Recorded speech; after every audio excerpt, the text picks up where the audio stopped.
All right, what's going on, guys? It's Noah back for our second weekly F1 card talk. I am joined by a very special guest in Chad. If you want to go and say hey. Hey guys, aloha from Hawaii.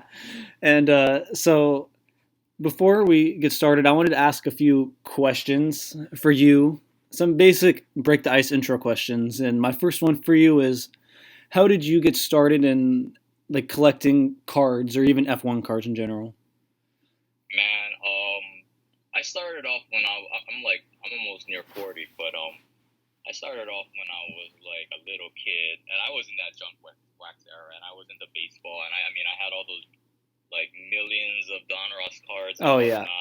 whatnot, pulling nothing good, right? I mean, but it was just so pure and fun at that time, and then you kind of grow up and you get out of it a little bit. So I kind of lost track of it for I don't know till probably like a couple of years ago, where I think um Otani was getting into back into U.S. sports, I think that was and 2018, maybe. yeah, 2018, and then there was that big push. I was like, man, I mean, I grew up as a baseball fan, right, and like being Japanese, I was a big Ichiro fan, so I was like, man, this is like a second coming of Ichiro. Like, I gotta get in on this, right? So I'm trying Yeah. to find his Bowman first Oh, rookie I remember that box. Bowman. I remember that Bowman first and how with him with like on like the one leg pitching, how hyped Yeah. that card was. Oh man, and I was like, oh my god, I'm gonna spend like I don't know. I bought aftermarket. I paid like I don't know 350 for that box, and that's like 2 years ago, right? Yeah. And I'm like, I'm chasing it. I'm gonna get this guy, and I rip the box, not knowing anything, right, Yeah. about Bowman. And, other than I know that their first prospect cards are in there, Yeah. and I rip it open. I get a paper Otani, which I still have, and that's a keeper forever. But I did that. That was super fun, but there wasn't really any really I guess I enough hype to keep going. I was like, man, I'm gonna buy another $350 box and try to do this again. And then you start seeing people ripping it, and you're like, damn, they're so lucky, right? Yeah. Yeah, I So know. Yeah. then the hype dies down a little bit, and then I was just like, I don't know, I was just bored and joking around with my friends. It's like, oh, we should go buy some basketball cards. You know, Zion is a pretty dope prospect. So I bought like this weird box of like contenders draft picks, like the worst box you Oh, but like I like have to look back yeah. on it. Yeah, like the worst box ever to buy, right? I mean, after the season starts, they're in their college uniforms and whatnot, but Yeah. it was fun. It was actually relatively cheap, the box, and I actually and then what happened was I opened that box and I hit a 1 of 1 like Cam Reddish Oh yeah. auto, and I'm like, oh, what's this?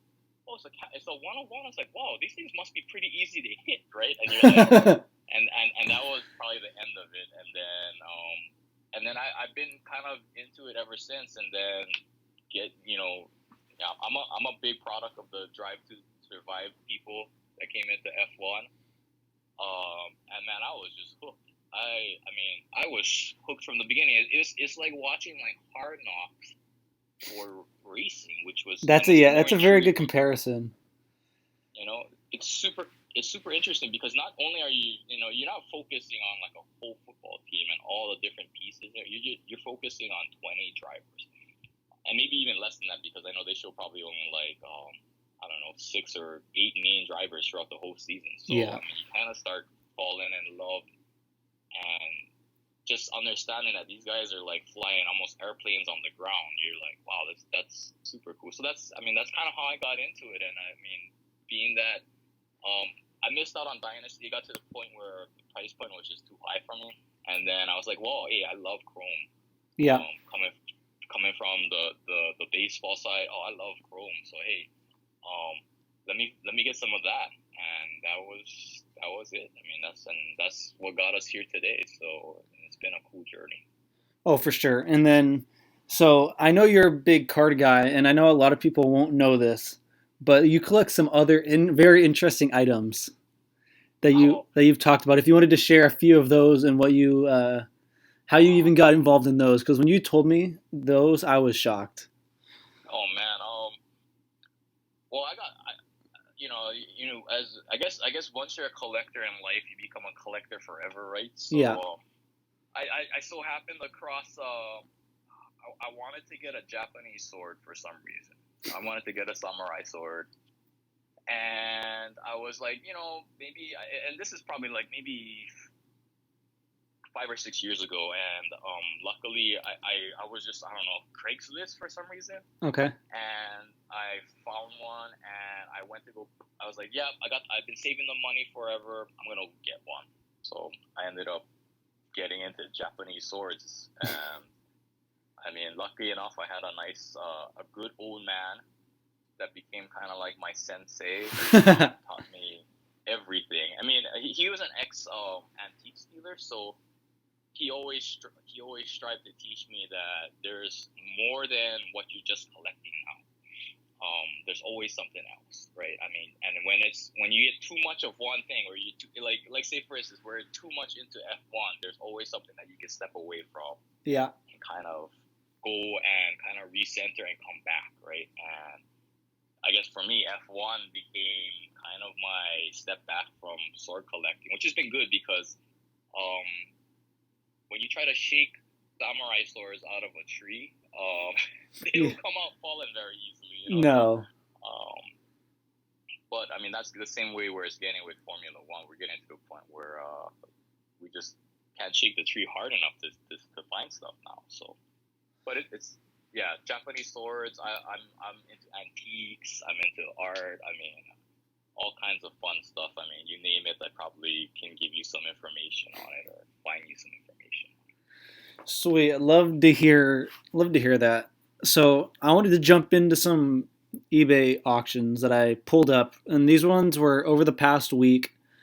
The first like 3 to 4 I pulled up were just kind of like bigger, higher, more higher end sales, and then after I wanted to try this. It would be a fun little segment where I'm going to tell you a card and like kind of describe it to you. And I wanted to see what you would guess the price that it sold for was versus what it actually sold for. So like a little fun type of game, I guess you could call it. Well, yeah. So the first one that I pulled up, these are the higher end sales, was the George Russell Auto, the red refractor that sold for 6,000. And I mean, this card was one that I think you can probably know. Like this card was sitting on eBay for a while, and everybody in the Discord was just kind of like all over this card. Like, when is this finally gonna sell? Like it just took forever. Oh yeah, man. I mean, I'm especially with Russell just being such a hot ticket item right now with that impending move to Merck. I mean, his stuff has been just disappearing faster than you can even think about. And for a card like that at $6,000, I mean, before probably maybe two races would go, you'd say, oh, $6,000, man, that's way too expensive right now. Yeah. And then he hit some points in the last race in Hungary, and as fortuitous as that was, it was not fortuitous for all us Russell buyers or anybody collecting Russell, because that kind of started the hot talk of him going somewhere immediately after Valtteri decides to take out like 80% of the field. Yeah. And then next thing you know, like boom, you got prices on his refractor autos going for like $1,800. You got like I saw a couple of, I thought recently these decently priced like variations. Yeah. And those just flew. I went back and I was like, oh, that's gone. Okay, cool. I mean, so being that thing is $6,000, I'm not surprised. I mean, it is a red, right? Yeah. And I mean, 5 of those, and that's it, right? So, you did talk again 6,000. It's gotten to the point where that George Russell is at the point where anything of that caliber, like the really good investors or collectors that have money are going to say, hey, that's a great, even though at that price it seems high, it'll get there. Yeah. So I think it was an interesting buy. I don't know if it's part of some of the fallout from the national, where you had the hammy purple go for $24K. But I there has been a significant uptick, and just normal parallels and autos are just disappearing fast. So I mean, you got to think something like that of such low print run is just gonna disappear, and it did, right? I mean, Yeah, it did. for sure. So I want to just throw this out there because I've seen this across all sports because I've kind of been in it for a while and I've seen this every single time. So everybody right now is buying Russell because of the impending Mercedes move. And everybody keeps saying, "Oh, when he signs that Mercedes contract, his prices are going to go to the moon or they're just going to shoot up." Whereas I've seen this story play out so many times where any somewhat common Russell I have, I'm selling right now. I mean, his price, I don't think on like base cards will never be higher for a long time. Like if you can get close to $40 for a base card ticket, because the second he signs a Mercedes, everybody who has these cards and was waiting for the announcement are just going to flood it. And this is what happens every time. And the price will go to $20, $25, and they'll say, "Why is he not going up?" Because every single other person who collected Russell had the exact same idea. So I think if you have any Russell like base, like if you have obviously like purples or like bigger cards, like keep them like parallels. But like if you have base or even potentially refractors, I think you should move them now while you can still get the premium price.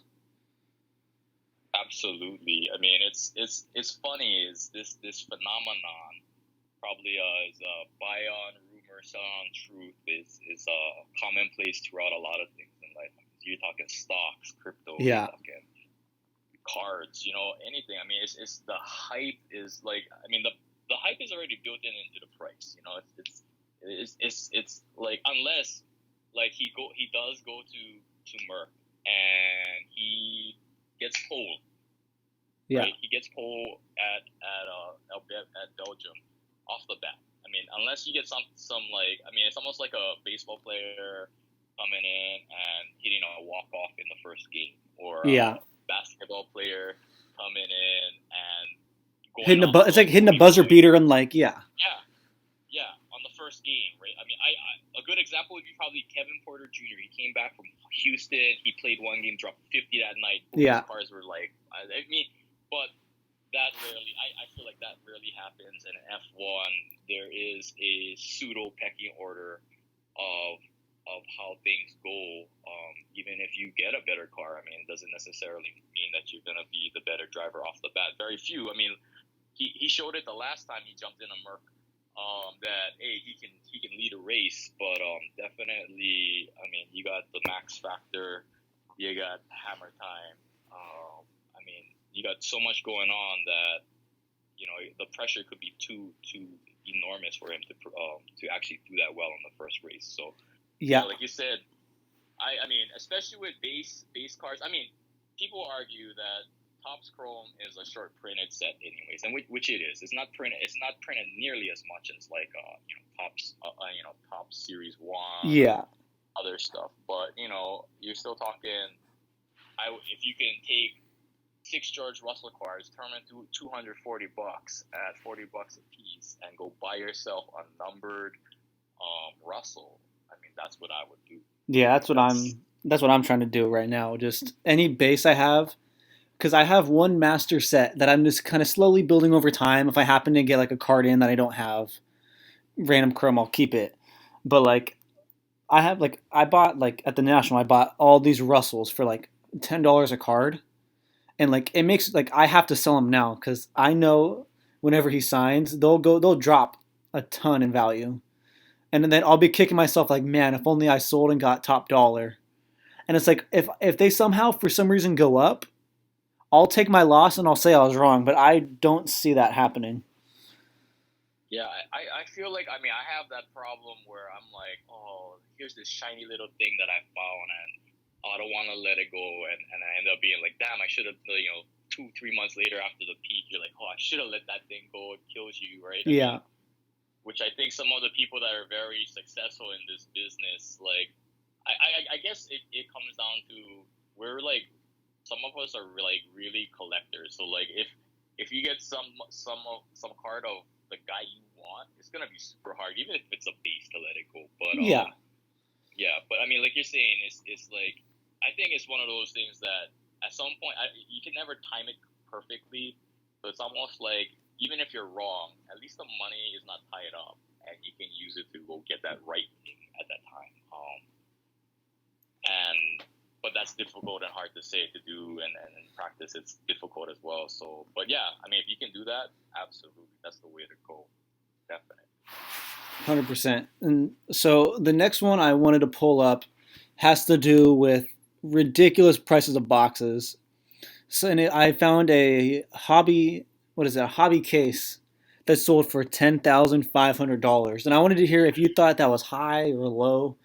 I mean, I remember the days where the hobby cases were like what four to $6,000. So like these prices Yeah. seem so high, and like the return doesn't seem that good, all things considered, out of a box, like a typical box. You know, yeah, I mean, 10,000. I mean, when you threw that number out, I was like, damn, you can get a case of Dynasty and test your luck Yeah, at that price, which is kind of crazy because when you start looking at, I mean, I was, I don't know if I should have been buying boxes or I was just too excited to buy boxes at the time, but I remember when the box prices were like $500 a box. I mean, I bought I told my friend if I can buy a box under $500, I'm buying that box all yeah, day long. And it was stupid because at one point it was like I can only find boxes at that price, and I'm like, yo, I'm running out of money here. yeah, Um, Buying these things, and then boom, next thing you know, they're back up to 600, 700, and now you're talking a cases at like 10 G's. I mean, you're talking, $700-800 a box. yeah, It's unreal, especially with what if you know what's been pulled, right? And I yeah, think most of us keep track of that in our mind that those cards are just not out there. I mean, yeah, you can. There's probably, with the 50 gold maxes or the 50 gold, or Lewis's. 100 golds, Lewis's, gold and gold wave. I mean, yeah, there's some out there, but I mean, you're talking like the super. I mean, I think there's like one or two supers left out of the Hamilton line, Yeah, of the main driver cards, right? And we're talking, I know but both. I know both Russells have been pulled for 100%. I know like the Lewis auto was pulled. I still can't remember if the Lewis. I think the Lewis base was pulled. Like there's just like all those top end cards are not. And like what? There's already been like three of the five reds pulled for Lewis as well. yeah, I mean, you're talking if you're just basing the box or the case price off of pulling a Lewis now, you're talking the odds are very slim to none that any of the good Lewises are there, which usually typically drive the box prices at the high end, unless people are like super stoked about Max. But then again, we've seen a crap ton of Max come out, Yeah, and MHQ would probably be the first to tell you that there ain't no more Max coming out right now, or buffs, right? I mean, their buffs are battles not on coming Discord out. for that max variation are so funny to see. Every single day they're asking somebody sell me that max variation. Oh man, I wish I had one to just be part of the fun of that. Not that I would like make these guys pay extraordinary amounts for it because Yeah, these guys love. I mean, you can tell the love for that guy. yeah, And no doubt, he's the talent. I would say the most talented driver out there right now. So, um, to see the fun stuff that happens because there just isn't that many cards out there, and a lot of them have been ripped already. I don't understand how these prices keep on going up. I mean, the speculation is just. I mean, if I had a case and I could sell it at 10 G's, I mean, regardless of my inclination to just rip the hell out of that case, oh yeah, I would try to sell it. I would try to sell it. I mean, you're talking, and then use that money to wait for that Hamilton or that Max, or for me it's Lando Norris, to pop out, and then just kind of play the singles game, because singles have been increasingly more expensive as well too. So at least in yeah. this case, it's not like the box price and the singles prices are diverging. I think one point I remember seeing that, like, why are the single prices going down and the box prices going up? I mean, like, wouldn't you think that one is like the other? Yeah. it's so interesting, and I think it really does stem from that national because it boggles me that at the midpoint of the season, like I mean honestly, there's nothing going on right now, right? I No, mean yeah, we have like what 2 or 3 weeks still left before we come back.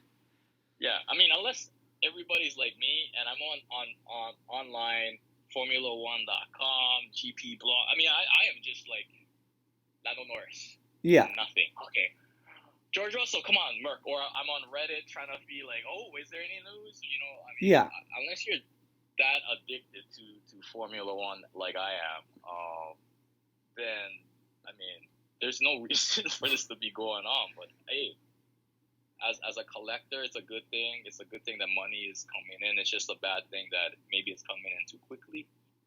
yeah. I have So 2 things on that point, and the first thing is so I ripped one box, and you know because I sold you my best card from that box. But I bought that box for like $475 like a month ago.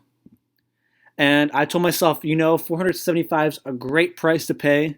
It was straight cash, and I was like, I'll sit on it. The next day, I'm just sitting home, and I'm like, damn, like I really want to rip. Like I haven't ripped the product yet, so I cave and I rip. And I mean, I did well. I pulled that track tags max out of 50, and I pulled a Claire Williams like gold auto. So I made like I basically broke even, made a little on it, but like it's just like ridiculous how like how good of a pull you have to have now to making money because I was when I'm looking for singles, I kind of think about it like if I were to pull this card out of a hobby box, how happy would I be? So like when I bought that orange Leclerc, I was like, if I ripped a box of Sapphire and I pulled an orange Leclerc, how happy would I be? And I was thinking, I was like, that's a huge pull out of Sapphire for like a top 3 or 4 driver, but like it's not even going for the price of the box. And if an orange out of 25s for a top 4 driver isn't going for the price of a box, like boxes are just too high. that's absolutely a great way to think about it. I mean, like I did the same thing, right? I mean, my first box, I think I paid like 600 something, and I'm like, at 600 something, wow, okay, I can still make 3/4 of this money back on Yeah, this box if I get something decent. And when I was saying like if it was under 5, I was like, if it's under 5, I'm pretty much sure, regardless of like how bad. I mean, unless I had one box that I bought from Luke when he was ripping stuff on live, and I think it was just the ultimate team logo oh, box, yeah, and I just was like, oh my god, like no, I gotta buy another box because you know what, there's no possibility in the world that the next box is as bad as this box, right? I yeah, mean, I was just telling Luke, I was like, hey, everybody should thank me for ripping that box because we just took a really bad one out of the system. yeah, But yeah, like you said, yeah, I only opened one Sapphire box. I found one Sapphire box. I opened that box, and I luckily I hit a base Hamilton. yeah. And I didn't hit really anything else other than maybe like an Aqua Science. Oh, I did pull out one of those Singapore Bettos in gold, and I Oh, was yeah. like trying to sell it. But then I was like, I fell in love with it, so that thing is at HGA right now. Just trying to get a sweet Dude, deal on it. But that Singapore picture is my favorite one in the entire set of him on the car. So oh good. man, it's such a good picture. So I mean, like I know Vettel is gonna be loving to hear that I just gave up his favorite card. Oh, I know. But Vettel one will not be happy if he ends up hearing yeah, that we're hyping up his Singapore cards, but yeah. But I mean, but yeah, like you said, it's so hard now to pull something at $1,000. I mean, you have to hit a top 4 like orange or something, right? but So even then, like if you were to hit an orange Leclerc, like you're still not making money back. I yeah, think you have to eat like for an orange to at least make your box price back. You have to pull an orange Max, orange Lewis. I honestly like an orange Lando's probably even close. That's probably like the same as Leclerc and Russell. Those 3 are probably all the same. Like I don't even know if you make your money back for pulling an orange of them. yeah. I mean, it's crazy, and it could just be that for the most part, a lot of the drivers are like super underpriced. think about them. That's true. But I mean, for that market to come right back, and give you that money back for just that one hit, yeah, you're struggling. I mean, you're talking, you got to have one of those hot boxes that you hit like 2 or maybe 3 good cards in it to even make your money back at 8 to 900 or even 1,000, or even those Sapphire boxes. I feel like those Sapphire boxes became like the soccer Sapphire UEFA boxes, where they went from like $450 a box to like 1,000 in a heartbeat. And now you're like, well, I guess I opened one for super cheap, Yeah. and I got my money out of it, but not now. Yeah, before, so these box prices remind me of a similar, like this is, you might be confused by my like comparison, but this box reminds me of a 2003, 2004 Topps basketball. And the reason it does is, so when I was younger, and my dad, he's done all this stuff. He bought a few, like, I don't know why, but he bought a few hobby boxes of 2003, 2004 Topps, and they all were sealed. So maybe 2017, like we had one, we're like, let's just open it. We had two. So I was like, we'll open one, see what happens. I think then the prices of the box were maybe $3,000 for this box, and we got lucky. We pulled two LeBron rookies. We sent both to PSA. One got an 8, one got a 9, and we still could not recuperate the box cost for pulling an 8 and a 9 LeBron rookie card. So like, Oh my gosh. so like prices like are ridiculous for this box, because like if you don't pull a Hamilton colored, really, maybe you can, or a colored Max, you're not gonna like you can pull a purple, like a purple out of 399 of Max, and you're not gonna still even make your money back. Yeah, I mean, you're really only making your money back right now, I would say, if you hit let's use Hamilton. Like, you would have to hit a variation Hamilton Chrome, to sort of make your money back, or make a little bit of money, because that purple is probably, I mean, I got my purple, and I when it was like, I don't know, $1,100, $1,200 or something, and Yeah. I thought I got a great deal on it, and that's at the beginning, and it fell all the way down, tumbled down the steps all the way down to, like, I don't know, maybe like $400 or $500 one at the dip. And I remember one selling for like $550, so you're probably pretty close. Right. I mean, I think Jack had gotten one for like a PSA 8 or something for like $450, and I was like, oh my God, that is like the greatest price on that card that you could even pay, even if it's an 8. It's like, it's ridiculous, right? But yeah, I mean, you're talking, you can't even hit a color, like one of the lower colored ones, and still get away with it. You know, it's pretty, it's a tough buy. So yeah, I don't know. I mean, hopefully these things level out to a level where, or the singles catch up. But I would, kind of like it to kind of somehow go in the middle of that, where singles come up a little bit more, box prices come back down, so it doesn't like just wreck the system. 100%. And speaking of big cards that we were talking about, the next card I wanted to talk about, I wanted to see what you think of this price. This is it's a Max Verstappen purple Sapphire, so out of 10. And so we know, I mean, Sasha doesn't want us to say, but his card went for 24K. His Hamilton. Yeah. He'll probably be mad that I said that, but that's what his card went for. He doesn't want people to know, but that's what he paid for it. So you hear that, and that was a BGS 9. And then if I were to tell you this Max Verstappen purple went for 8,500, do you think that's too high or too low, or do you think that's right about where it should be? Well, I mean,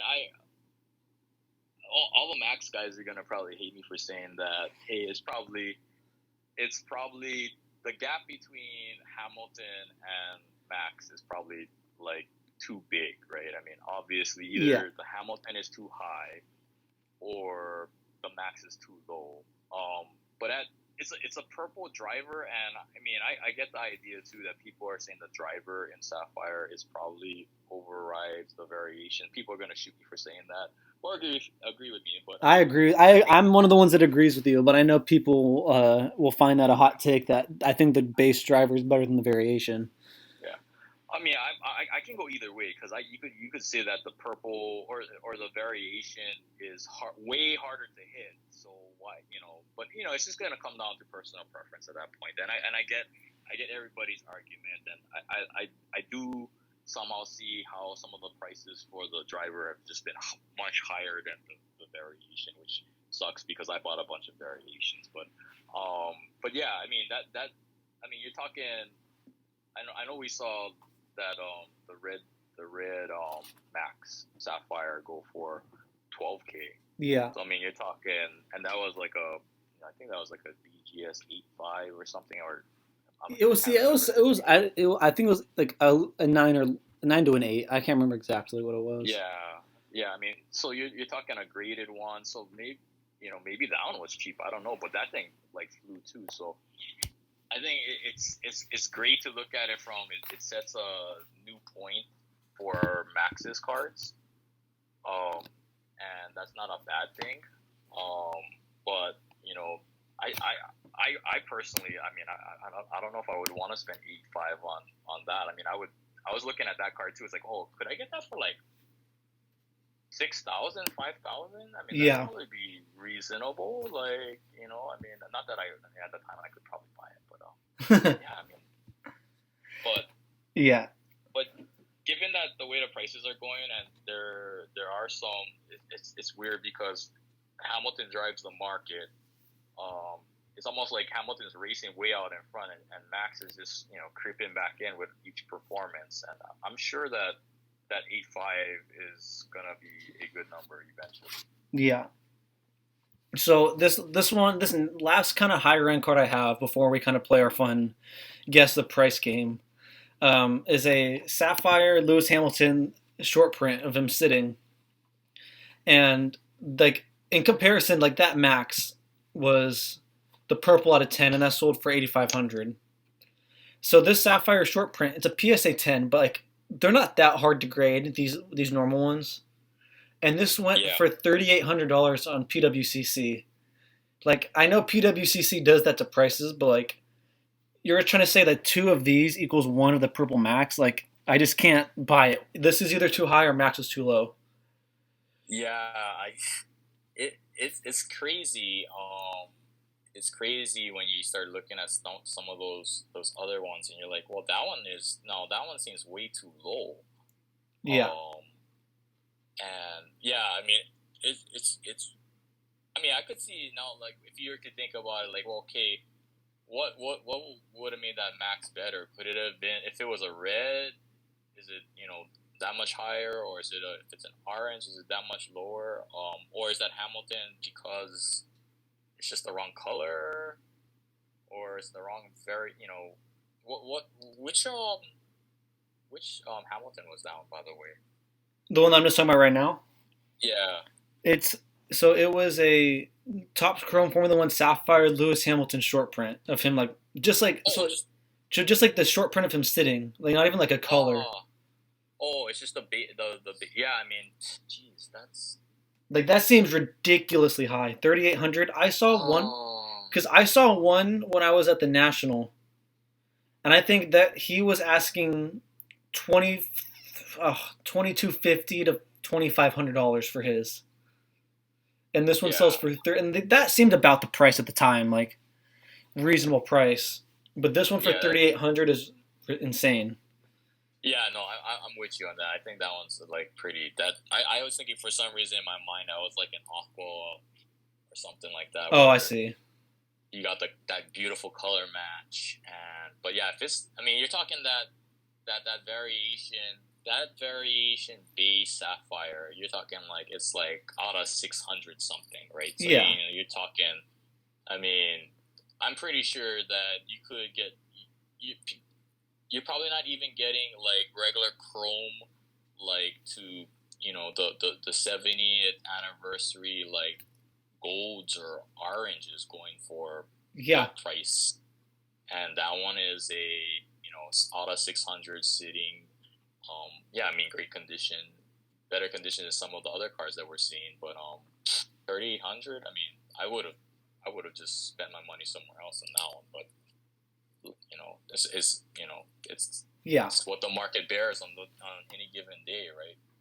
Yeah, for sure. And all right, so now I think our time has come. I'm gonna test you on a few eBay sales that I pulled a few up. They're nothing crazy, and you honestly might have seen a few of these in the chat. Yeah. I pulled one of them from the Discord chat. A few other ones I kind of wanted to look around to kind of test you a little bit. So the first one, I'll kind of describe it to you, and if you want to take a guess for this price, and I'll tell you all of them I thought were like very good prices to kind of help you Okay. out. So like none of Yeah. these are like market. I think these are all kind of bought under what they should go for. Yeah. Yeah. Yeah. So the first one is a 2021 Topps Chrome Sapphire. It'll be that out of 70. It's a Lewis Hamilton, and it's the one of him at Hungary throwing the trophy in the air. If you know what I'm talking about. Ah. So this one Oh, that. just sold recently to somebody in the Discord. I believe it's Darren. I'm gonna make sure I believe it was Darren who bought this. I think I saw that post, but Okay.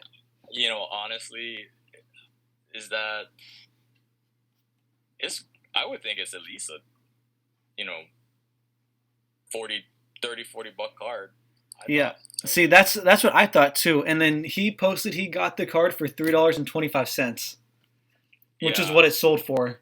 And like that's ridiculous. I mean, and you know what? I think a big product of that is a lot of us that are actually looking for stuff. For one, that the black or the silver to 70th. It's if you're scrolling through eBay, it's easy to miss sometimes. Because it can look like just a base sapphire or whatever. But I feel like most of us are looking for like a certain driver card or a certain color, and we just kind of quickly, because it takes forever sometimes, that you just kind of miss it, and you just and then a lot of the times, for me at least, I forget it, right, and then Yeah. I might come back and look at ending soonest, and I was like, oh wow, that thing is super cheap, and then maybe hit one at the end. But I mean, there's a good chance for a lot of that to happen on those cards. And those cards are nothing to sleep on, because those are actually really good cards. I mean, they're short printed, and some of them are really great images. I mean, I'm sure at some point when this set gets so unbelievably hard to find, 20 years from now, I mean, that card is gonna be worth more than $3.75 or whatever you paid for it, and that's sadly probably cheaper than the shipping. So So I just found something on this card that's interesting. So I was just kind of like zooming in on the card, and I was scrolling, and I flipped to the back, and I think the picture they used for the back is not the actual card, because there's no serial number on the back of this supposed picture for this mm, 144, and yeah, because I wanted to go back to see like how the edge damage was, so I flipped it yeah. around, and like there's no serial number for it in the top right, and there's no edge damage. So I'm curious what this seller is going for here. It might have just been an accident, like they took a bunch of different pictures and they just kind of mixed the cards up, which I've honestly almost done a few times on eBay. But still, that if it's I'll have to reach out to him to see how this is, because if he gets to a card and there's a lot of edge damage, I could see this being a potential issue. Oh, absolutely, absolutely. I mean, I hopefully they don't send them just a regular base sapphire too.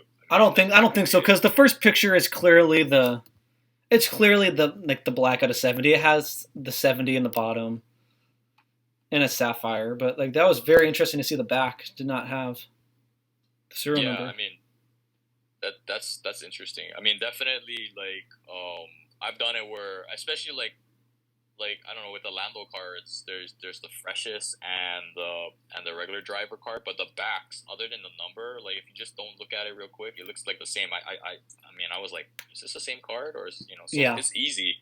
So I mean, yeah, maybe we gotta let Darren know just to just go kind of check in on that one, just to make yeah. sure he gets the right card. And all right, so the next one, for some reason I think this might just be I think I'm just too bullish on the set in general. The next two are two caveats, and I don't I don't know. I just found these and I thought they're kind of amusing. The first one was a 2020 Topps Chrome Sapphire Caveat Purple. So it's his driver card in a purple. And I don't know. I just might be just too bullish on the set in general. But do you have any ideas what you would kind of pay for? Like, I mean, not a lot of people would buy Uh, this card, but like, what do you think? Like, a card like this should go for? He's not even in F1 anymore, but like, it's a purple out of 10.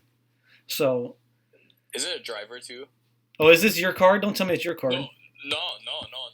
I just thinking if it's a driver and it's a purple. I mean, Oh, I saw. Okay, so I saw the location was in Hawaii, so I just got scared for a second. oh This was like, I was gonna tell you your card. no. I like I said, I the best card I hit out of was a base Sapphire Hamilton. So I'm Okay. hopefully not gonna offend any of my Hawaii people, but I'd probably pay like 30, $40. But I'd take the flyer on it for that price. But Yeah, it sold for $40, and I was thinking the same thing. Like, if I saw this card a while ago, I probably would have taken a flyer for $40. yeah, Like, I, like for that price, for like an out of purple 10, like for like a base portrait, like I'll take the flyer on it. yeah. I mean, I think it's worth, especially because just the short print portion of it, being that it's a 10. Um, and you never know. Kvyat could make his way back He's already to come back this into league. F1 once. He could come back again. Yeah, or like I mean, you're talking like he can do well somewhere else, right? I mean, it's not that he has to do great in F1. I mean, he could go and be Le Mans 24-hour champion, or a go to IndyCar and do what Grosjean and Magnussen is doing. Yeah. Um, so I mean, it doesn't necessarily have to be, but I mean, definitely. I mean, where are you gonna get a 10 for $40 of a driver? I Yeah, mean, I'm gonna actually loop back to that point in a little bit because I think I wanted to talk about that actually with you. So it's good for you to bring up. So, what a surprise! I found another Kvyat that I thought was undervalued. I think this one is even a better deal. So, this one is from just Topps Chrome. It has one of his World on Wheels, and it's a orange wave out of 25 of his base driver. And this one, wow. I mean, this is a card I would take a flyer on all day. It sold for $3. That's a lot. Oh my God, $3? I mean, like literally. I mean, unless you get the 99 cents shipping from eBay, I mean, that's the card is worth less than the shipping, or in my world. Exactly. So yeah, I mean, I think World on Wheels, sleeper set, right? You got to think that they're not gonna put in Topps Chrome 2021, 22, or 22, or was it 21? Yeah, whatever it Um, is. they're not gonna put World of Wheels in there. I mean, No, it's a special insert set, so it might be some other throwback set. Unless they're gonna do, I don't think they had World of Wheels every year, no, so they it might don't. be a throwback set. So you're talking these inserts. Yeah, they're inserts, but they're actually really good inserts when you think about it. I mean, you got like almost like a driver insert in the track tags, and you got a car insert Hmm. in the World of Wheels. So an orange for $3. I mean, I personally, when the set came out, I missed a ton. Let me tell you that, I missed a ton. But I was picking up like golds of like Max for like, I don't know, $30 or something, and it was just like, wow, this is like stupid, isn't it? I mean, Oh, this for is sure. way too underpriced, right, for a gold of Max. And it's crazy that even some of the Hamiltons was like, I was seeing them for like $175, and I'm like, wow, this is not $175 card in my mind. I mean, you're talking a gold, even though it's an insert. Yeah. Okay, sweet, I'll take one. So yeah, for something like that, $3. I mean, especially now that you think about it, if somebody's building like a really cheap 25 out of 25 set of World of Wheels Yeah. orange, well, there's only going to be 24 sets Well, possible. here, let me. Here, I should have worded this a little bit better, but you're still correct. So it's a two card lot, one of a base World on Wheels and one of a driver orange. Oh, So driver his orange. base portrait was the one. So both of those were $3. So yeah. So the Oh, one of okay. him cross armed was $3. But I mean, your point is spot on. I mean, I hate being like a guy, like a content creator, and like pumping cards. But I think I also have to kind of put my money where my mouth is when I say this. Like how I'm bullish on the World on Wheels and track tags. Like I'm putting my money where my mouth is. I bought the Lewis Hamilton out of 50 Gold Wave World on Wheels, and I mean I'm also buying a ton of track tags. Like I think those are ridiculously underpriced. Like that gold. Like I kind of screwed myself over selling you that gold Verstappen for so cheap now looking back, but like that card, like there's only 50 of them, and like I checked the odds on pulling them. It's a one in almost 1,000 packs to pull a gold Yeah, track tags. So yeah. like those cards are hard to pull.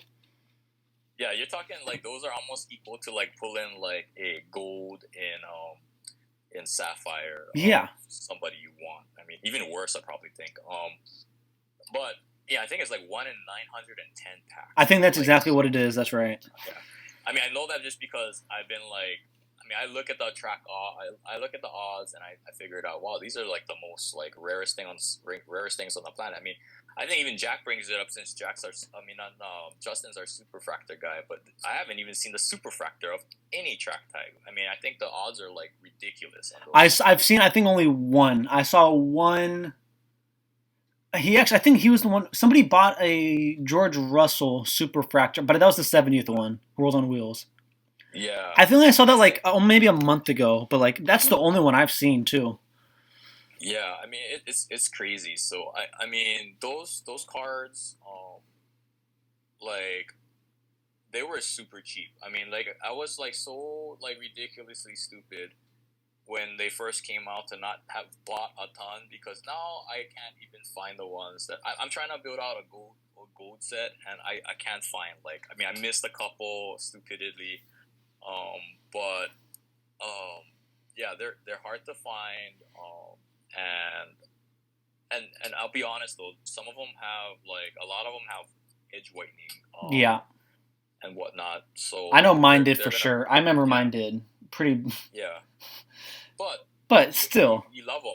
You gotta love them for what they are. I mean, yeah, I think they're gonna be the equivalents of, like the kabooms, or the downtowns, in the panini sets. yeah, So, but like, again, I don't know. Like, I mean, who knows what they're gonna do next Chrome release, if even World of Wheels are gonna be there, or I mean, I hope track tags are gonna be there. I mean, hopefully they do a Lando one. They did choose some random people to be in there. dude. I was the way you mentioned that there are some that like some of them that make way more sense than others. Like having F2s with track tags are ridiculous. Like I Yeah, can't understand it. yeah, and I wish to a certain extent, like, instead of Hamilton, for Hamilton, they should have put Hammer Time. Like, they Yeah, should have. They did get some right. I felt like, but yeah, some of those additions, I'm like, well, you had a chance to put Russell, you had a chance to put Norris in there, get rid of Artem Markelov, get rid of Sean. What, I can't pronounce his last name, so I'm yeah, gonna butcher it. But some of those guys, I mean, definitely. I mean, you threw Mick in there, and he's an F2, so why wouldn't you throw Yuki in there? I mean, don't do yeah. that, you know. So yeah, so not the greatest choices, but I mean, for the track tag set, I guess it's. And you know what the hardest thing is? Even those I can't find. So it's a tough pool, and it's become a tough find. So Yeah. great sets though. I mean, I think they did a good job on some of the inserts. Those two inserts at least. Yeah, last point. I might actually get on a tangent here because I was pretty upset yesterday about this, but I think for any track tag, the best place to send it to HGA. And I mean, I've kept saying this over and over because I've seen some of their custom labels, which are incredible. But you sent me the one of I didn't realize that HGA just keeps making different labels for every different cards. Because I thought when they made one custom label for a card, that was kind of it. Because like it made sense for like I'd seen some downtowns from like football. Like there was a 201 of him in Miami with flamingos. Mm. So like I was expecting that, and then, but now I'm worried about sending them in because I don't want like there was one specific label that I fell in love with, and like I want that label. So I think if I send in the future, I have to like literally print out a picture of the card and say I want this label as the label I get, because I don't want to get like screwed over and they make me another like 10th different label for the card that I don't even want. And so speaking on that, like I think like hey, like I just bought from Story PDX. I bought a Signs gold from him, and Mm-hmm. like I mean Signs he's like it was a mid end guy, but like he gave me I got it for $30, and Yep. I was like it's a fair like I'm kind of like high on Ferrari right now, even though I probably shouldn't. But like if they Yeah. nail it, like Ferrari's always in the run of things. Yeah. So like if Science goes out and wins even a race or two next year with the new package, like Science could be way up, and then like that $30 card easily goes to a $200 raw card.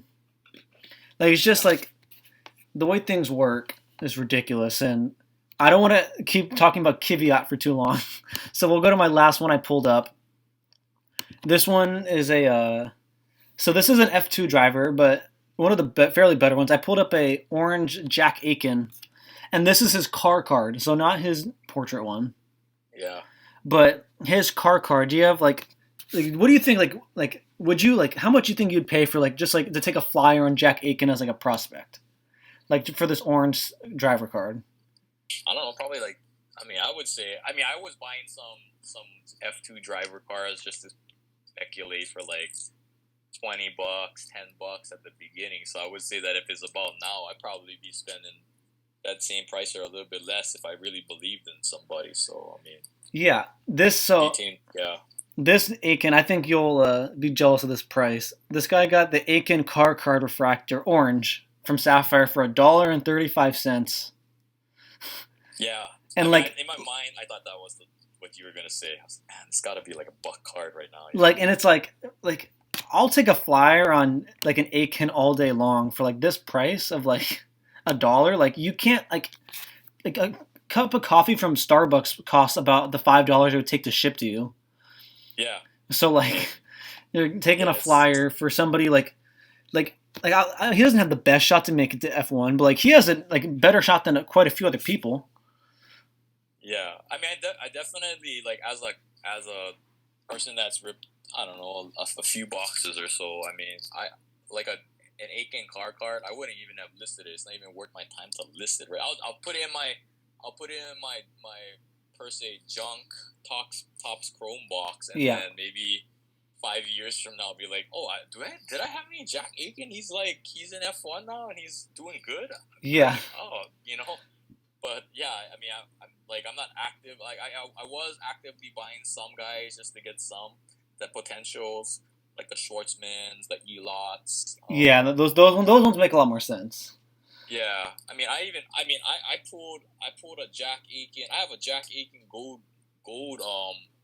auto, Okay. and like Yeah, I mean, it's almost like why sell it? Like I might as well just keep it. I mean, it's cool. It's a gold. I mean, I pulled it. You know, yeah, I'm probably not gonna get my value, like the value I want out of it. So I'm not gonna even waste my time. But I'll just hold on to it. Not a big deal. But yeah, like you said, for like a buck. I mean, a lot of those dollar cards. I mean, can turn into. I mean, when you're talking like even if you sold that card down the road for $5, right? I mean, you made 500%. I mean, in what kind of investment can you buy for a, you know, like that in the world? I mean, stocks and bonds and all that fun stuff. I mean, some of those are you're hoping for 6% to 10% a year, right? I mean, and you yeah, can get it 500 and probably, you know, maybe he gets annoyed and hey, they said, oh, Jack Aiken's testing for Williams or whatever. I don't forget who he's tied with, but yeah, I mean that could bump anything up, you know. So I mean, it's worth the flyer, definitely.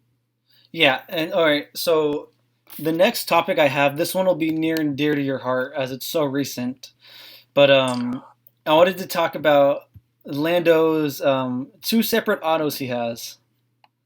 How Oh man, he has his normal one and he has his Lando 4. I was trying to find the one that ended last night. I couldn't, so I just the one on my screen for people watching is just one from the past. It's a gold out of 50. But I mean, it's just this auto with him just writing his name with the 4 and like people like yeah, we talked about this in the Discord like the people on Facebook are just insufferable in general. But yeah, like they like people think this card like is fake. Like yeah, this card is 100% true, and The reason I wanted to bring this up, where people are saying like Lando, like this is something that people don't do for their autos.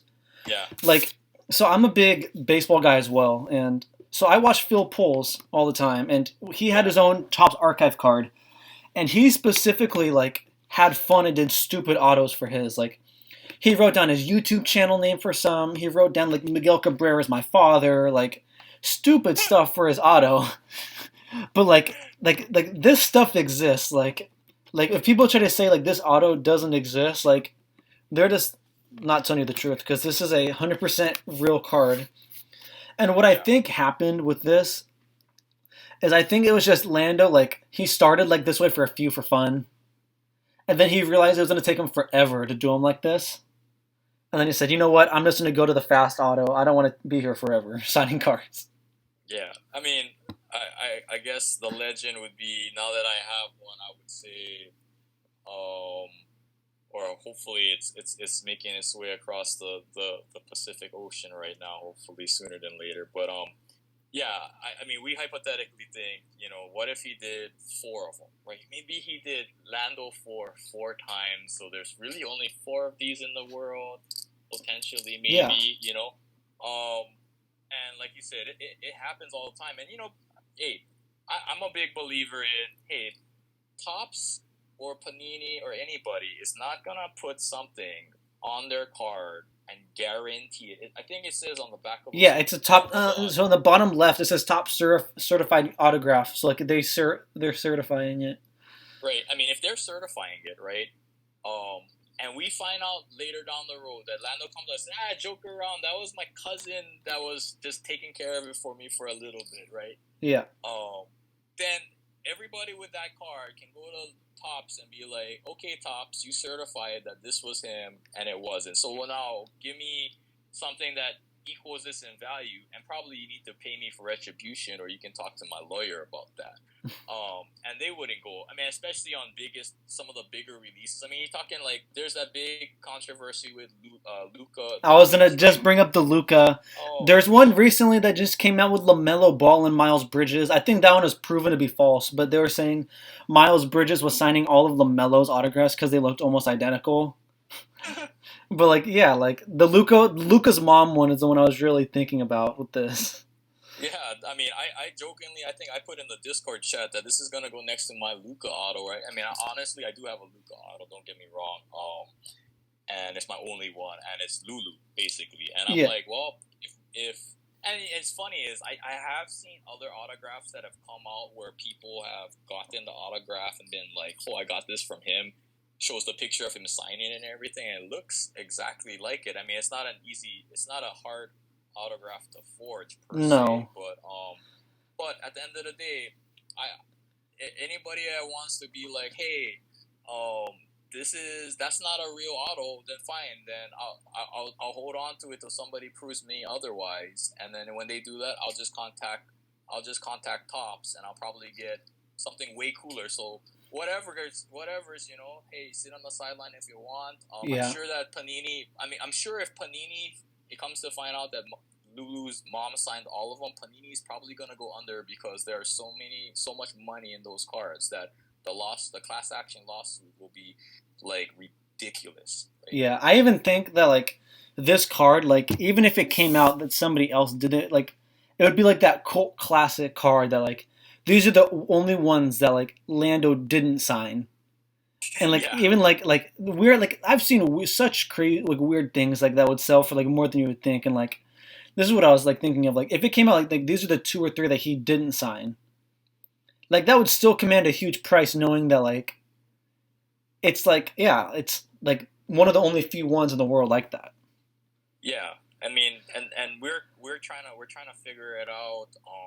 I was trying to track the numbers. The only one that I can't. I know that there's 3 others plus the one that was on eBay just recently. I know that there's 4 that we can count of. And I thought I saw another one. And unfortunately, this is way at the beginning, and I was trying to buy something else, so I never really went after it. But after I missed it, I kind of was like, damn, I should have bought it. And I never got back to see what number that was. on it. Yeah. So who knows how many there are out there? I mean, for all we know, there could be 25 or 30, or there's definitely some golds out there that have the just the normal Lando signature. Yeah, I found But so the one that I found, like this isn't the one that you bought yesterday, but I found this one on ComC, and this one was numbered 8 of 50. yeah, So like, so but like we know for a fact that not every and like is the Lando 4 only on the golds that you've it seen? seems like it's only on the golds and it isn't sequential. So So yeah, like let's say like even half of them, 25% of Landos have like this the super rare Lando 4 auto. yeah, And yeah, like that would hold a higher like probably premium over some of the other like these other gold ones because like it's so rare. yeah. I've had extensive chats with like a bunch of people on the Discord chat about this, and I'm like, man, that card. Like, I personally, when I was trying to get a hold of one, I actually thought it was probably like a $1,500 card. Yeah, In comparison to what the comps were going on other golds at that time, 1,500, maybe 2,000 at the max. But because of the increase in a bunch of other people's autographs, like that Russell refractor going for 1,800, or yeah, even a Lando's refractors are going for like $1,200 now. So I'm like, oh well, I guess I just gotta pay the premium because the price has gone up. So I yeah, had stuck a number in my head, and hopefully I was like, please, and oh well. I mean, it is, when you go into something like that, you're gonna hit this, you're gonna try to catch it right at the end. You just gotta put the best number you can out there, right? And yeah, then just call it a day. And I really was like, oh my god, that's a lot of money. But luckily I got it. I mean, I'm happy for it. I mean, I'm definitely, for my competitor that was trying to buy it. I hope they find one too. yeah.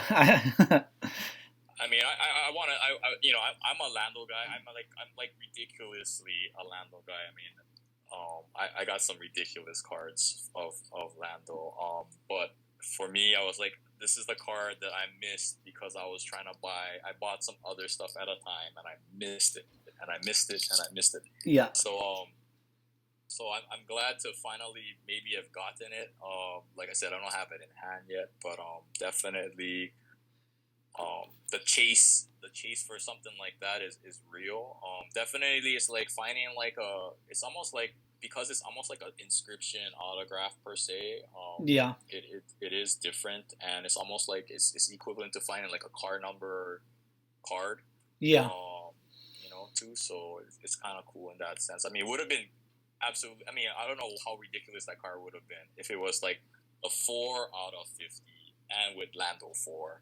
Mm-hmm. I mean, I'm sure I don't have enough money for that. Yeah. But it it was a great chase. I mean, like literally, like I didn't even want to say it on the channel because I didn't want to even bring attention to the fact that I'm like, hey, sell me your Lando 4 autograph because I'm sick and tired of this already. Yeah. It's almost like the guy is going to say, hey, give me some of your Verstappen variation. Yeah. I'm like, and but for me, it's still, I'm like, I collect Lando. He's my number one PC. I mean, he's a social media figure. Yeah. I mean, not to pump him or anything, but I think he has character. I think that team at McLaren, I really fall in love with the McLaren team, even though Danny Rick is not doing great. But that's just a fun team over there. And, people I think are seeing that and realizing that, and that's why some of his prices are kind of creeping up. Yeah, I mean, like, so this is I'm not gonna put you on the spot or anything like that, but like I know some of the cards you have are big cards. I'm not gonna say what those are because I don't want you to have to deal with that. Yeah. But like, you have some very, very big cards, and like, what is your thought process if you were to get like a super big card? Like, are you holding it for the long term, like forever? He's holding it for a few years, because like, there are some things like that you're like, if you were to see, you're like, wow, like this card, like plus like if it has a PSA grade premium too, like what is your thought process for those ridiculously high end cards? Like it's really difficult for me because like I have it ties up a lot of. I mean, luckily I got some of them for like ridiculously cheap. Yeah. And this was when I mean, I was like, when the release came out, I got them super early, and I had to just guess a price, and if that price was not good in my head, that's what I was rolling with, because I'll never see another one again. Exactly. But in those cases, like it's kind of like, I don't know if it's me, or is it just, does this happen to everybody? But one, I fall in love with the card. And then two, I even fall in love with the story of the card. And Yeah. then when I do certain things to it, and it happens, and it's even a bigger story. So now you got this story attached to this thing, right? And it's something that and I only really buy the stuff that I really love, right? So it's really hard to like actually get rid of these things when you need to get rid of them. Yeah. So for me, like my long term goal is, if I love it, and you could consider me, I would say, a pseudo hoarder, or but most collectors are, right? Yeah. But I think for me, those are like my personal collection cards. I have like other cards, like I collect all kinds of cards, right? I think right now, like I have, like, it's the same thing with some of my other cards. I have like these Muhammad Ali autograph cards, right? And for me, he's like one of the most polarizing like sports personas ever. Yeah. Right? I mean, he's not they don't call him the greatest forever, but I bought a bunch of his cards, and I'm like, you know what? This guy's never signing again. I love these cards. I love them because I mean, when I was a kid, my dad's friend was training me to box, so I felt this. I have this connection to it, right? And I'm just was like, well, I guess these are going in the safe and never coming out. Yeah. The kids, and the funny thing is I have two kids, right? So and they're small. They're like 4 and not even 2. So I'm like, well, maybe I want to give this to. Hopefully, maybe whatever I buy translates into them loving it too, and then maybe 20, 30 years from now, these are theirs, and hey, they can love them for what Dad had, right? Yeah. So I tend to like, can I get 2 of each? Obviously, some cards you can't get 2 of each. Yeah. But I mean, for me, it's at that level of that kind of big cards. If I'm gonna spend that money, it's definitely a long term buy. I'm not a flipper. And so, like, sadly enough, like, that's where I run into problems, is when you start handling that kind of money, and you're like, wow, that's a lot of money tied up. I mean, it's like inherently, like, some of these cars become bricks of gold. Yeah. And then at the time that you need to get rid of them, like, or if you need to get rid of them, like, I mean, I'm honestly, like, that Lando that I bought was probably my last buy, right? I mean, everything else, I'm gonna fall into a realm of like, do you guys mind trading right now? Yeah. Because I might have some stuff to trade. Yeah. But yeah, like, it's difficult as a collector when you get something on the higher end. If you like, let's say for instance, like, if you had a Hamilton, right, and you had a Hamilton Aqua 99. Yeah. On a given day, if somebody was like to give you some ridiculous number for it, it would be kind of like, even though it's the most, I think the nicest card in the set, but is like, the Aqua. Yeah, I mean, it just matches the ball. It matches the Patronus colors. So you're talking like, that's an out of 99. Like, at the end of the day, if somebody threw me a ridiculous number, I'd let it go, because maybe there's a good chance that I can buy it back down the road. Yeah. Right. But when you got to the point where you're like, okay, like, well, I got a purple variation Lando, right, and it's the 10 out of 10. Yeah. I'm like thinking to myself, like, and I love it, but if somebody were to ask me for enough money for it, I mean, it would have to be like something that I think I might be able to get rid of that one. Yeah. I might, like, but anything beyond that, I'm like, oh God. I mean, it really salivates in your mouth, or really drives you kind of crazy. Like, well, what would it take to get rid of this thing? Or what kind of deal would have to come around where I'd be willing to even sacrifice one of my pseudo babies, right? Yeah. So yeah, I think long story short, yeah, I'm in it for the long haul.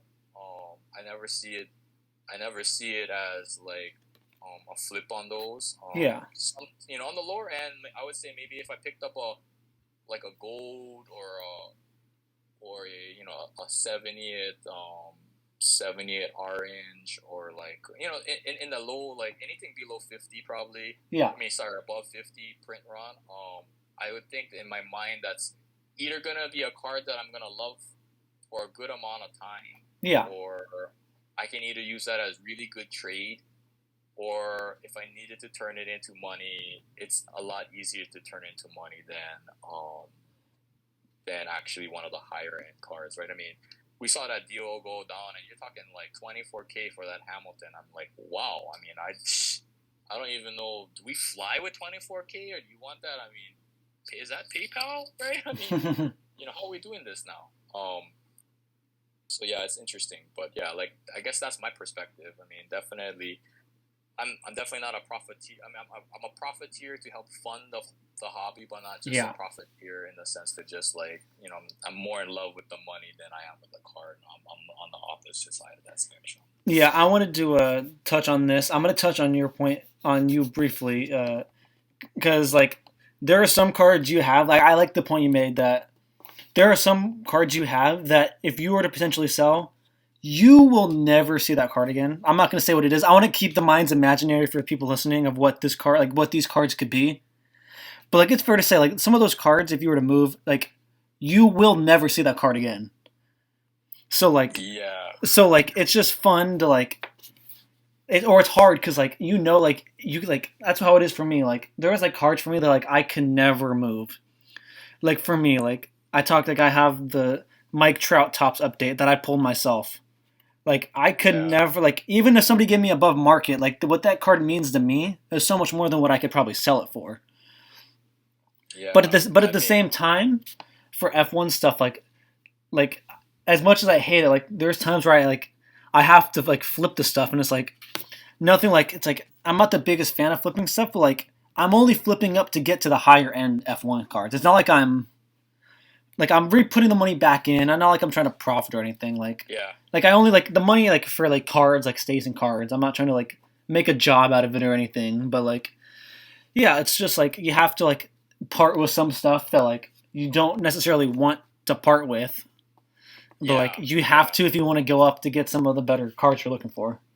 Yeah, I mean, my old Japanese sword sensei always used to say that you never sell when you need the money, which is kind of weird in the sense that I'm like I gotta sell some stuff to pay for stuff, but I think what he really meant is at the highest end of your collection, you never need to sell that. Never sell those things when you need the money. Now, there are perfectly good times to sell things like for when you need the money, right? I mean, like if I end up having to sell some of my big cards because it's gonna fund my daughter to go to med school, or something 20 years from now, absolutely. Oh, for sure. Definitely, and especially if she doesn't have any love for that sport or that driver or that car or whatever it might be, that it's there's always a time for things, right? I mean, definitely. But like you said, like I think I had this conversation with MQH is like a lot of the times that if you can buy the card back later on and you just need the money for it, now I think it's a good opportunity to get the money out of it. Than sitting on it. But yeah, like you said, if you can't buy that card back and that's gonna be a card that you covet, that's the card that you're gonna be like, I should never have sold that thing. Ever. You don't want to have that story of like I shouldn't have sold that, because it's different from the one of like I should have bought that. Because there's so many things that you could have bought that go up that like it's not like sure it sucks, but like you can kind of get over that because like some of the purchases at the time are hard to make. But the one like that I sold like when I shouldn't have sold, that's one that like you will always regret. Like because like the buying is one thing, but the selling, that when you actually go through it and then you realize later like damn, like I sold that and I shouldn't have sold it. No, I mean, I honestly think, people, plenty of people say no regrets, right? But no, we do as people just have an innate ability to remember the ones that got away or the ones that we let get away, right? I mean, like when it comes to like Japanese swords, because those things don't fall out of trees all that often, and the good ones. I mean, when you're talking the best of the best in the world that came across the water when the war happened and everything, you're talking like in the hundreds of thousands, 300s of and which cards actually surpass that in their own rights. Yeah. But like my sensei always used to say, that kind of stuff finds you. You don't find it. No. It finds you. So you just gotta be ready when it finds you to have enough in the war chest to go buy it. And sometimes it's very difficult, and you just grit down and bear it. But like you said, it's a lot harder to let something go than it is to actually miss it, because sometimes the way I look at when I miss stuff is like, I guess that was meant to be, it just wasn't my day. Yeah. Wasn't my day. But I mean, like, for instance, like my first, I wouldn't say my first big card, but like one of my biggest cards that I pulled was I was opening. It was fun because I was opening basketball, that mosaic stuff, and I pulled a Luka Doncic Genesis, and I was like, oh yeah, that's the biggest card I've ever pulled. That's a huge card. Right, and it was out of like a cello pack, and I was like, wow, this is unreal. I got that thing graded, and it was a PSA 10. So I was like one of 11 people in the world at that time to have it, and I was like, well, look at the prices. And this is when he dropped that dagger in the bubble, and it was like, holy crap, people were selling them for like 4,000, 5,000. I was like, God, I mean, like, what a gem, right? And at one point, I thought to myself, I'm going to keep this thing as the one that, one of the bigger cards that I've ever, it was like my first 10 that I ever graded. Yeah. Oh, I know that feeling, yeah. Right? So it's like, I don't want to get rid of it. And then it just came to a point where, actually, it came to Formula One, where I was just like, the opportunity presents itself that this card is just a second-year card. It's not a rookie card. It's nothing beyond his second year. It's a great card. It's a beautiful card. Somebody else can own that. Yeah. And I sold it, and I bought a bunch of Ali Auto cards, and I bought a bunch of I think I bought like three hobby boxes of Chrome. Yeah. For like $600 a pop. And yeah. I mean, I pulled a monster one out of that first one. And the rest is history, right? Yeah. So yeah, sometimes you gotta let stuff go so that you can get the stuff that you want. And I realized that that story was a better story to have than it was to have the card. Yeah. But yeah, like letting go of something that you can't potentially ever get back. Sometimes it's the hardest decision to make. Whereas sometimes letting go of 50 to 10 maybe. I mean, yeah. Even a red is so ridiculously hard to pull that I would think that it's difficult, but I give it up for people. Like I know the person that sold that red Sapphire, and man, he picked up some cool cards out of that money he made. Oh yeah. And I think actually, to be honest, I was like, wow, that's really that is really good. I mean, he picked up some really cards that actually have the potential to be just as good or better on any given day. Yeah, that card, I actually, so I know exactly what you're talking about. I met him at the National, and he let me hold that card, and it was pretty crazy. He's like, "Oh, you want to see it? Here, sure, hold it, take it." And it was like, I'm holding this like 5-figure card, like, and it's like that's something like that I had like never really like. I think I've probably done it at some point, sure, but like, you don't get that opportunity to see a card like that in person, really. So it was sweet. Yeah. It was so awesome to see that Verstappen out of 5. Yeah, that's I mean, especially with the red color match. Yeah. It's a impressive card. Like we can go back to that purple, right? That purple max that we talked about for A5.